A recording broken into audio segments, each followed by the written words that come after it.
आमच्या सार्वजनिक जीवनात नाईक साहेबांचं योगदान आयुष्यभर ऋणी ठेवणारं शिक्षण प्रसारक संस्थेचे सहसचिव अजय प्रताप पाटील यांचं वक्तव्य.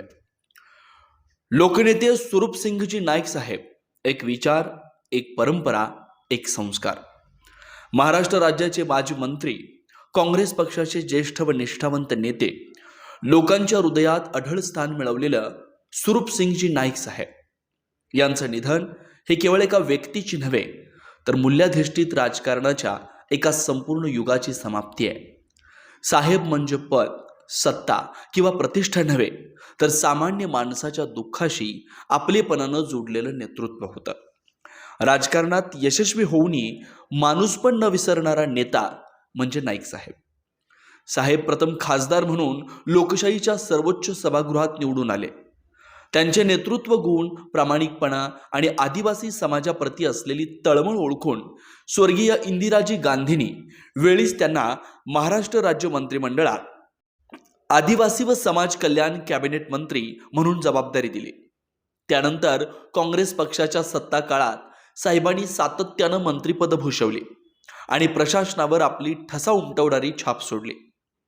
नाशिक, धुळे आणि नंदुरबार या जिल्ह्यांचं पालकमंत्री म्हणून साहेबांनी विकास, समन्वय आणि संवेदनशील प्रशासन याचा आदर्श घालून दिला. नवापूर सारख्या आदिवासी बहुल आणि दुष्काळग्रस्त भागात लोकांचे अश्रू पाहून साहेब कधीच स्वस्थ बसले नाहीत.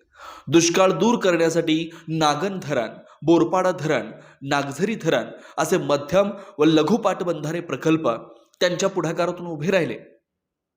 या प्रकल्पांमुळे कोरडवाहू शेतजमिनी बागायती झाली. शेतकऱ्यांच्या जीवनात हिरवळ परत आली, पाणी आलं आणि त्याबरोबरच आत्मविश्वासही परत आला.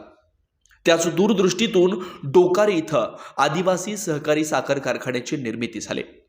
शेतकऱ्याला हक्काचा कारखाना मिळाला आणि कष्टकऱ्यांच्या हाताला काम मिळालं. हा विकास कागदावर नव्हता, तो लोकांच्या जीवनात उतरलेला होता. मी अजय प्रताप पाटील, माजी नगरसेवक, नवापूर नगर परिषद आणि माझी पत्नी सौ हेमलता अजय पाटील, नवापूर नगर परिषदेच्या पहिल्या महिला लोकनियुक्त नगराध्यक्ष.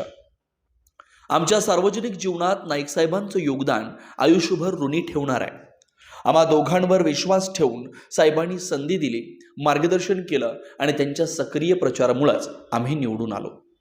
विशेष अभिमानाचा क्षण म्हणजे पहिल्या महिला लोकनियुक्त नगराध्यक्ष म्हणून पदग्रहण होत असताना नाईक साहेब स्वतः नगर परिषद नवापूर इथं येऊन तो सोहळा पार पाडून आम्हाला उपकृत करून गेले. महिला नेतृत्वाला दिलेलं ते प्रोत्साहन आजही प्रेरणादायी आहे. साहेबांनी मला आदिवासी सेवा सहाय्यक शिक्षण प्रसारक संस्था यामध्ये संचालक व सहसचिव म्हणून काम करण्याची संधी दिली. आदिवासी शिक्षणाच्या कार्यात त्यांचं मार्गदर्शन नेहमीच दीपस्तंभासारखं राहिलंय. माझे वडील स्वर्गीय प्रताप केशव पाटील आणि नाईक साहेब यांचं नातं केवळ राजकीय नव्हतं, ते जिव्हाळ्याचं, विश्वासाचं आणि आपुलकीचं होतं. साहेबांच्या प्रत्येक निवडणुकीत माझे वडील अहोरात्र कष्ट करणारे खंदे समर्थक होते. त्या नात्याची जाण ठेवून साहेबांनी आमच्या कुटुंबाशी आयुष्यभर जिव्हाळा जपला. 1980च्या दशकापासून स्वर्गीय इंदिराजी व स्वर्गीय राजीवजी, सोनियाजी आणि राहुलजी सर्वांनी साहेबांना काँग्रेस कुटुंबातील एक आपला सदस्य मानलं. आज साहेब शारीरिक रूपात नसले तरी त्यांनी दिलेले संस्कार, विचार आणि विकासाची दृष्टी हेच त्यांचं चिरंतन स्मारक आहे. अशा या महान लोकनेत्याला कोटी कोटी प्रणाम, भावपूर्ण श्रद्धांजली.